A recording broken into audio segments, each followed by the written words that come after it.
ढेलाड़ा गांव के बहुचर्चित संतोष हत्याकांड की अदालत में करीब 2 साल तक चली सुनवाई के बाद माननीय न्यायाधीश ने 10 जुलाई 2017 को फैसला सुनाने का दिन मुकर्रर कर दिया। लिहाजा उस दिन जोधपुर के अपर सेशन न्यायाधीश नरेंद्र सिंह मालावत की अदालत दर्शकों से खचाखच भरी हुई थी। जज साहब के अदालत में बैठने के बाद लोग आपस में कानाफूसी करने लगे।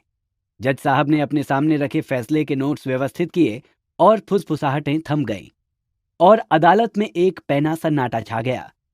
सभी के दिमाग में एक ही सवाल घूम रहा था कि पता नहीं रामेश्वरी और उसके प्रेमी भूम सिंह को क्या सजा मिलेगी। इन दोनों ने जिस तरह का अपराध किया था उसे देखते हुए लोग चाह रहे थे कि उन्हें फांसी होनी चाहिए। आखिर रामेश्वरी और भीमा सिंह ने ऐसा कौन सा अपराध किया था जिसको जानने के लिए तमाम लोग अदालत में समय से पहले ही पहुंच गए थे। ये जानने के लिए हमें घटना की पृष्ठभूमि में जाना होगा। राजस्थान के जिला जोधपुर के लोहावट थाने में 12 फरवरी 2015 को कुनकुनी दोपहर में अच्छी खासी गहमा गहमी थी। Additional SP Satyendra Pal Singh SDM Rakesh Kumar के साथ थाने के दौरे पर थे। उस समय दोनों अधिकारी थाने में एक जरूरी मीटिंग ले रहे थे। मीटिंग इलाके में बढ़ती आपराधिक वारदातों को लेकर बुलाई गई थी। मीटिंग में सीओ सायर सिंह तथा लोहावट के थाना प्रभारी निरंजन प्रताप सिंह भी मौजूद थे। मीटिंग के दौरान ही थाने के बाहर हो रहे शोर की ओर अचानक अधिकारियों का ध्यान गया। शोर थमने के बजाय तेज होता जा रहा था। एडिशनल एसपी ने थाना प्रभारी को शोर के बारे में पता लगाने का इशारा किया। थाना प्रभारी तुरंत ये कहते हुए बाहर की तरफ लपके, सर मैं पता करता हूं। कुछ ही मिनटों में थाना प्रभारी बड़ी अफरा तफरी से लौट आए।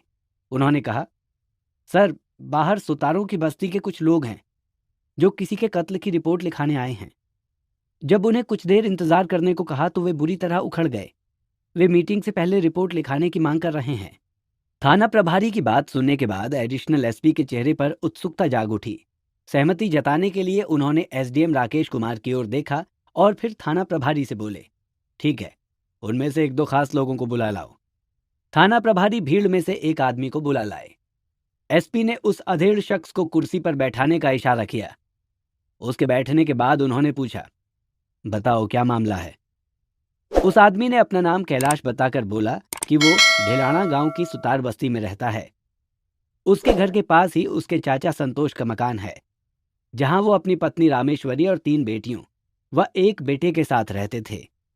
चाची रामेश्वरी उर्फ बीवा के नाजायज संबंध गांव के ही भूम सिंह के साथ हो गए थे। इसकी जानकारी संतोष को भी थी। 6 फरवरी से चाचा संतोष रहस्यमयी तरीके से गायब हैं। चाचा के खून से सने अधजले कपड़े ग्रेवल रोड के पास पड़े हैं। इससे मुझे लगता है कि चाची ने भूम सिंह के साथ मिलकर चाचा की हत्या कर कैलाश को कहीं ठिकाने लगा दिया है। एएसपी सत्येंद्र सिंह कुछ देर तक फरियादी को इस तरह देखते रहे जैसे उसकी बातों की सच्चाई जानने का प्रयास कर रहे हों। इसके बाद एसडीएम राकेश कुमार से निगाहें मिलाकर अपने मातहतों की तरफ देखते हुए बोले, चलो ग्रेवल रोड की ओर चलकर देखते हैं। लगभग आधे घंटे में ही एएसपी पूरे अमले के साथ कैलाश द्वारा बताई गई जगह पर पहुंच गए। कैलाश ने हाथ का इशारा करते हुए कहा, साहब वो देखिए वहां पड़े हैं कपड़े। एएसपी समेत पुलिस अधिकारियों ने आगे बढ़कर नजदीक से देखा तो उन्हें यकीन आ गया कि कैलाश ने गलत नहीं कहा था। वास्तव में ग्रेवल रोड की ढलान पर खून सने अधजले कपड़े पड़े हैं। खून आलूदा कपड़ों से जाहिर था कि मामला हत्या का ना भी था तो जहमत वाला जरूर था। पुलिस को देखकर वहां गांव वालों की भीड़ लगनी शुरू हो गई। एएसपी ने थाना प्रभारी से कपड़ों को सील करने के आदेश दिए। इसके बाद कैलाश को करीब बुलाकर तसल्ली करनी चाहिए। तुम पूरे यकीन के साथ कह सकते हो कि ये कपड़े तुम्हारे चाचा संतोष के ही हैं। साहब, आप एक बार रामेश्वरी और भौम सिंह से सख्ती से पूछताछ करेंगे तो हकीकत सामने आ जाएगी। दूध का दूध और पानी का पानी हो जाएगा। कैलाश ने हाथ जोड़कर विनती के स्वर में कहा, आप रामेश्वरी की बेटियों से पूछताछ करेंगे तो इस मामले में और ज्यादा जानकारी मिल सकती है। थाने पहुंचकर एएसपी ने रामेश्वरी और उसकी बेटियों मनीषा, भावना और अंकिता को थाने बुलवा लिया। पुलिस ने रामेश्वरी को अलग बिठाकर उसकी बेटियों से पूछताछ की तो उन्होंने अपने पिता की नृशंस हत्या किए जाने का आंखों देखा हाल बयां कर दिया। उन्होंने बताया कि पापा की हत्या मम्मी और भूम सिंह ने की थी। तीनों बहनों की बात सुनकर सभी अधिकारी सन्न रह गए। रामेश्वरी थाने में ही बैठी थी। एएसपी के आदेश पर थाना प्रभारी भूम सिंह के घर पहुंच गए। वो घर पर ही मिल गया। वो उसे गिरफ्तार करके थाने ले आए। थाने में रामेश्वरी और उसके बच्चों को देखकर उसके चेहरे का रंग उड़ गया। वो समझ गया कि इन लोगों ने पुलिस को सब कुछ बता दिया होगा, इसलिए उसने पुलिस पूछताछ में सारी कहानी बयां कर दी। उसने बताया कि उसी ने तलवार से काटकर संतोष की हत्या की थी। भोम सिंह से पूछताछ के बाद हत्या की जो कहानी सामने आई वो इस प्रकार थी। संतोष कुमार लकड़ी के इमारती काम का हुनरबंद कारीगर था। इस छोटी सी ढाड़ी में या आसपास उसे उसके हुनर के अनुरूप मजदूरी नहीं मिल पाती थी। इसलिए 2 साल पहले वो एक जानकार के बुलाने पर मुंबई चला गया, जहां उसे अच्छा खासा काम मिल गया था। संतोष के परिवार में पत्नी रामेश्वरी के अलावा 3 बेटियां और एक बेटा था। बेटा सबसे छोटा था, जबकि बड़ी बेटी मनीषा 13 साल की थी, भावना 10 साल की और अंकिता 8 साल की। संतोष काम के सिलसिले में ज्यादातर घर से बाहर ही रहता था। इसी दौरान गांव के ही 28 साल के भोम सिंह के साथ 50 साल की रामेश्वरी का चक्कर चल गया।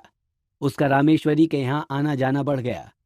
भोम सिंह एक आवारा युवक था, इसलिए रामेश्वरी के ससुराल वालों ने उसके बार बार घर आने पर आपत्ति जताई। मोहल्ले के लोग भी तरह तरह की बातें करने लगे। डर की वजह से कोई भी सीधे भोम सिंह से कहने की हिम्मत नहीं कर पाता था। संतोष कुमार जब मुंबई से लौटा तब उसे लोगों के द्वारा पत्नी के कदम बहक जाने की जानकारी मिली। नतीजा ये हुआ कि संतोष ने रामेश्वरी की जमकर खबर ली।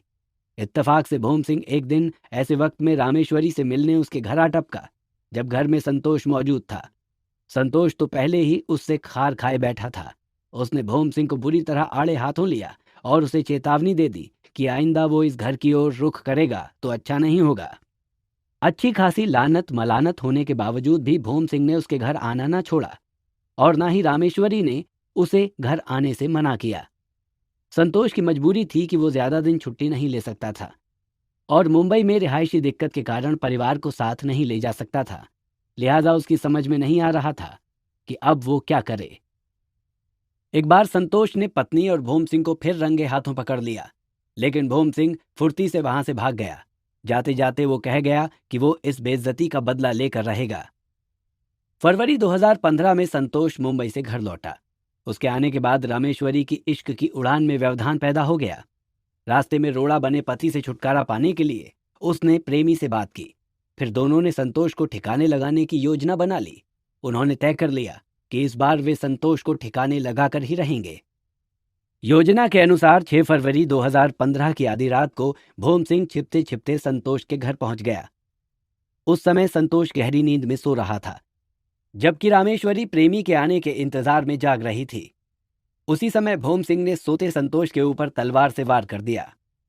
संतोष की मर्मांतक चीख सुनकर तीनों बेटियां हड़बड़ाकर उठ बैठीं। वे भागकर भीतरी चौक में पहुंची और जो भयानक नजारा देखा तो उन्हें जैसे काठ मार गया। भोम सिंह उनके पिता पर तलवार से वार कर रहा था और वो गिरते पड़ते छोड़ देने की मिन्नतें कर रहे थे, लेकिन उस शैतान का दिल नहीं पसीजा। रामेश्वरी पास में खड़ी सब कुछ देख रही थी। मनीषा ने पिता को बचाने की कोशिश की तो भोम सिंह ने धमकाकर उसे परे धकेल दिया और कहा कि अगर किसी को भी बताया तो तीनों को तलवार से काट देगा। संतोष की हत्या के बाद भोम सिंह ने उसके कपड़े उतार दिए और लाश एक पॉलीथिन में लपेटकर बोरी में भर दी। बाद में उस बोरी को एक ड्रम में डालकर कमरे में रख दिया। इसके बाद भोम सिंह चला गया। अगले दिन रात को वो बैलगाड़ी लेकर आया। तब रामेश्वरी और भोम सिंह ने मिलकर ड्रम को गाड़ी में डाला। वे लाश को शिवपुरी रोड पर घने जंगल में दफन कराए।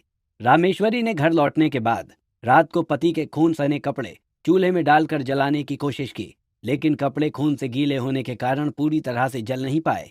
फिर 11 जनवरी की रात को रामेश्वरी अधजले कपड़ों को ग्रेवल रोड पर फेंक आई।